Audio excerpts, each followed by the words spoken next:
Bonjour à tous, aujourd'hui je viens de recevoir le gimbal, ce qu'on appelle un gimbal. C'est en fait un stabilisateur vidéo pour smartphone et GoPro. J'ai choisi le modèle Feiyu, la marque Feiyu Tech, le modèle Gimbal C. C'est un 3 axes que j'ai eu à 110 euros avec une housse et un petit chiffon pour nettoyer les écrans.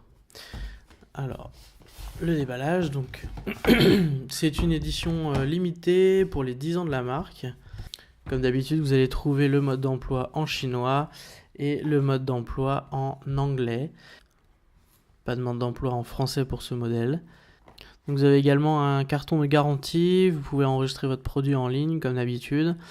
Et c'est une garantie de 12 mois où ils assurent qu'avec cette carte, vous avez une réparation gratuite de votre produit grâce à cette carte. On passe au déballage du produit en lui-même. Donc un petit cordon USB, donc c'est du micro USB, donc comme aujourd'hui la plupart des produits et des téléphones. Donc c'est un cordon d'environ 1 mètre à peu près. Ceux-ci sont les deux adaptateurs pour la GoPro, j'y reviendrai plus tard. Hop, hop, hop. Et voici donc le gimbal. Le gimbal, donc interface Bluetooth avec les téléphones Android et iOS. L'interface Bluetooth se fait via une application qui s'appelle Feiyu On, que vous trouverez sur le market. Donc l'appareil est réglable dans ce sens-ci, au moyen de cette vis que vous serrez et desserrez. Donc c'est du métal assez solide, hein. On sent que c'est un appareil bien robuste. Donc il communique en Bluetooth. Ce que je lui reprocherais, c'est le moyen d'interfacer les téléphones sur l'appareil, parce que la mâchoire est pas très simple à écarter. Comme vous allez le voir, pour installer le téléphone, c'est un peu compliqué. On va éviter d'appuyer sur les boutons en même temps. Et faut pas hésiter à forcer, mais des fois c'est quand même un peu dur. J'ai l'impression qu'il bloque des fois. Hop, voilà, c'est un peu. Voilà. Hop. Toujours démarrer le gimbal avec un appareil, soit le téléphone, soit la GoPro, mais il faut qu'il ressente du poids, parce que sinon il se met à vibrer et faire n'importe quoi. Et ça bug assez rapidement. Donc pour l'allumer, il suffit de rester appuyé plus longtemps sur quelques secondes sur le bouton principal. C'est un bouton qui sert à allumer et éteindre la gimbal. Ici on trouve le joystick pour piloter. Voilà, donc c'est un joystick tout simple. Sur l'application, on peut régler la vitesse du joystick, la vitesse des mouvements et de stabilisation. Vous avez également une molette ici qui permet en un clic de remettre en position stabilisée. On va faire marcher. Hop. Voilà, là j'ai appuyé et c'est redevenu stabilisé sur l'horizontal et le vertical en position milieu. Ce bouton sert de molette également via l'application Bluetooth. Ça permet de piloter le zoom sur l'appareil photo. Donc encore une fois sur iOS et Android. Donc vous voyez, c'est quand même assez rapide. Hop. Au niveau de la stabilisation, c'est plutôt pas mal. On peut le balader assez simplement.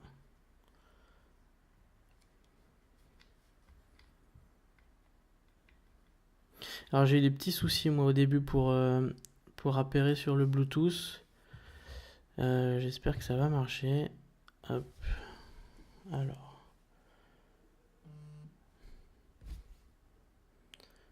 Feiyu. Donc il faut choisir son modèle, Gimbal série, Connect. Gimbal ED.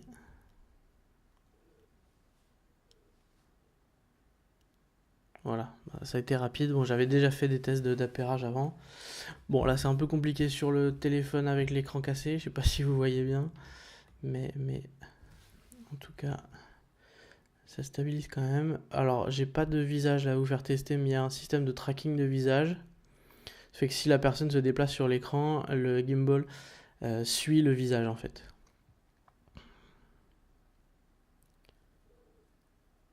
Dans les paramètres, on peut régler la résolution, la vitesse. On peut rajouter une grille ou un watermark sur la vidéo elle-même. Vous voyez que là, on peut choisir la dynamique des moteurs.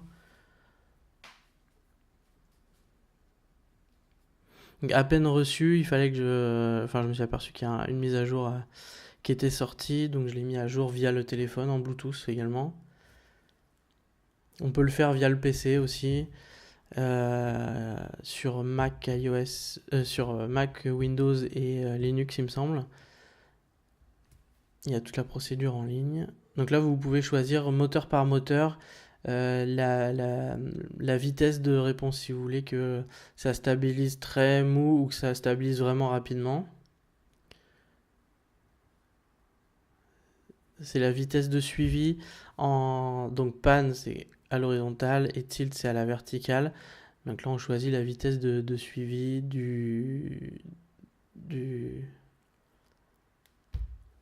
on choisit la vitesse de tracking avec la reconnaissance de visage comme je vous ai dit tout à l'heure. Donc en fait là c'est la vitesse et ouais, c'est tout simple, hein. C'est assez intuitif. Ça, c'est la vitesse et ça, c'est l'angle de vue en fait. C'est-à-dire que vous allez déterminer entre 0 et 45 degrés l'angle dans lequel doit rester le visage. C'est-à-dire qu'une fois que vous avez choisi où devait être le visage sur la vidéo, vous avez un angle dans lequel le visage peut se balader. Une zone en fait. Donc si vous mettez 0 degré, le gimbal va suivre le visage pour le mettre toujours au même endroit. Si vous mettez un peu 10 degrés ou même 45 degrés, vous allez avoir le visage qui va être d'abord au milieu et quand vous allez bouger, on va attendre d'atteindre la limite pour suivre le visage, vous voyez. Donc le visage va se déplacer de 45 degrés avant que le gimbal s'active pour stabiliser et suivre le visage.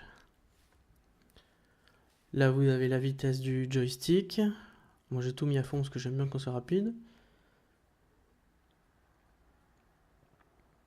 Vous pouvez remettre les paramètres par défaut et la mise à jour, bien entendu.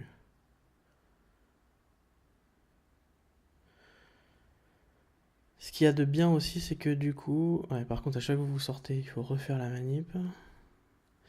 Mais ce que j'ai remarqué, c'est que vous aviez accès à des paramètres supplémentaires de réglage de la vidéo. Je crois que c'est ici.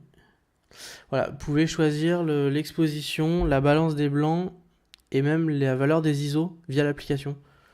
Donc ce qui est très pratique. Je sais pas si en photo on va regarder, ça se trouve.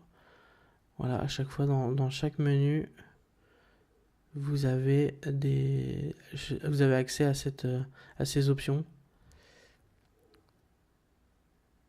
Vous pouvez même faire du time-lapse, du panneau.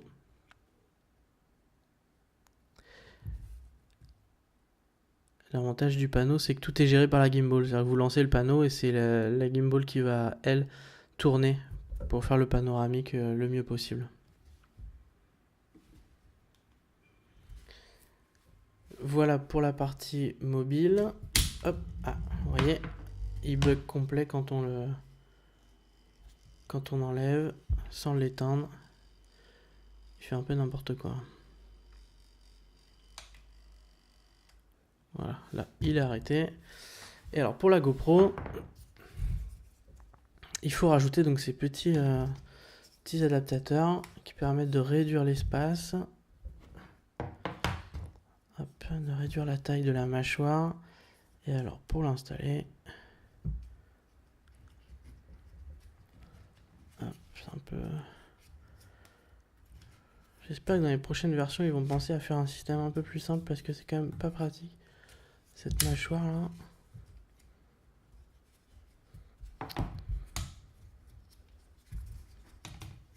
Hop.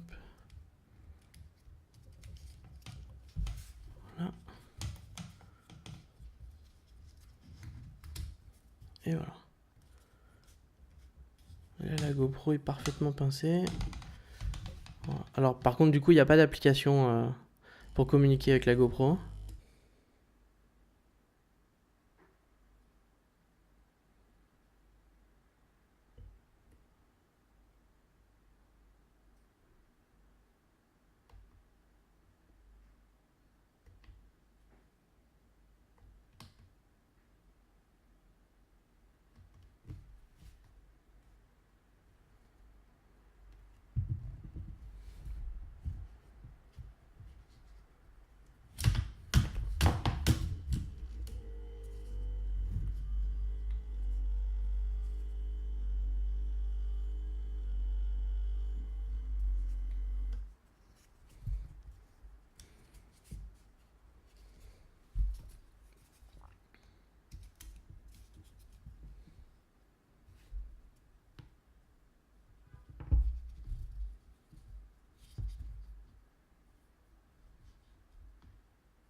Donc quand l'appareil est trop léger, il faut baisser la dynamique des moteurs sur l'application.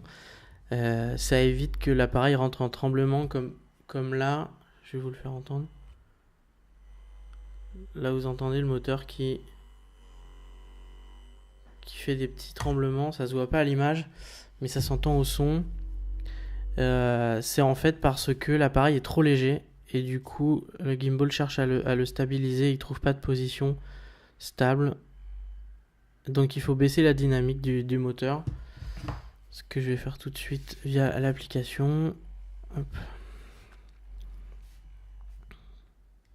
Donc ça le fait pas dans toutes les positions, que dans certaines.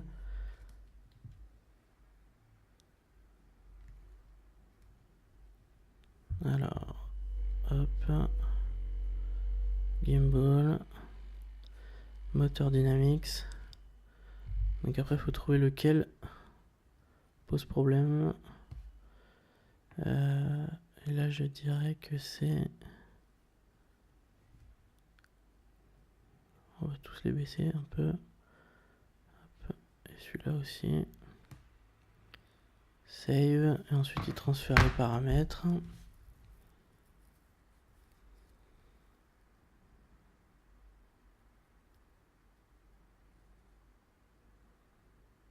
Voilà.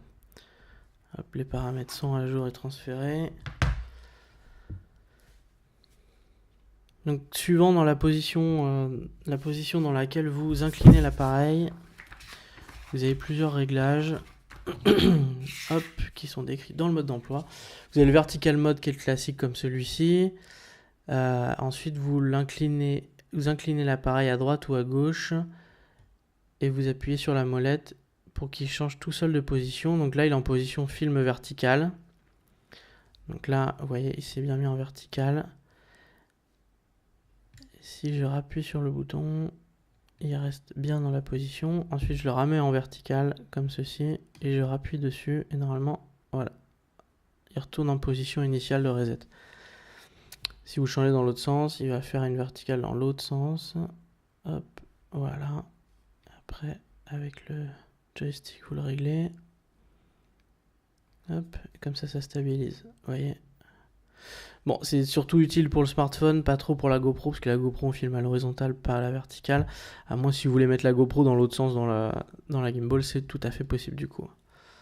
Donc là, je rappuie pour le mettre en position normale. Sachant que la position standard, c'est quand même celle-ci. Hein. Donc c'est quand même mieux vous avez plus d'amplitude de mouvement quand vous faites dans cette position-là. Hop. Bon là, je suis en bout de course. Mais vous voyez... stabilise très bien.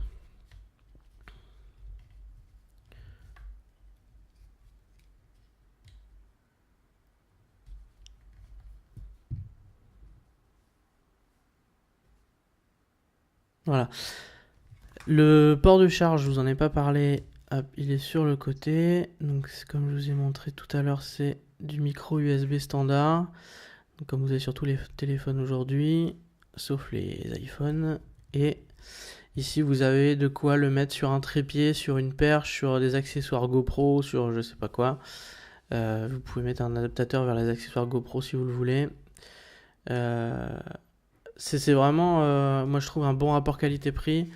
J'ai pas testé le DJI Osmo, mais en tout cas celui-là pour 110 €, honnêtement, c'est une très bonne marque, c'est solide. La batterie, l'autonomie, je crois que vous pouvez le filmer 8 heures sans recharger. Ça dépend bien sûr du poids de votre téléphone et si vous utilisez énormément si vous utilisez dans des conditions sport ou autres. Mais il y a une bonne autonomie, l'application est cool, il y a quand même le tracking de visage pour ce prix-là. Vous pouvez paramétrer les moteurs, etc. en fonction de la vitesse que vous voulez, si c'est plus du sport, si c'est plus quelque chose de plus smooth, si vous êtes sur une salle de concert, un théâtre ou quoi, ou si vous voulez faire une interview, il vaut mieux quelque chose de plus, plus stable, tranquille, que si vous voulez faire du sport, il faut des moteurs très rapides pour vous suivre. Il y a des petites LED indicatrices pour vous donner l'état de l'appareil sur le niveau de charge, s'il est allumé, éteint, s'il est en mode pairage Bluetooth. C'est un appareil très complet qui fera le boulot. Hein. C'est pas, évidemment, c'est pas le meilleur du marché, mais voilà, ça fait le boulot pour le prix. Je vous dis à très vite pour un nouvel appareil. Je sais pas encore quel sera mon prochain coup de cœur, mon prochain achat, mais je vous ferai comme d'habitude un déballage comme celui-ci. Bonne journée et à bientôt.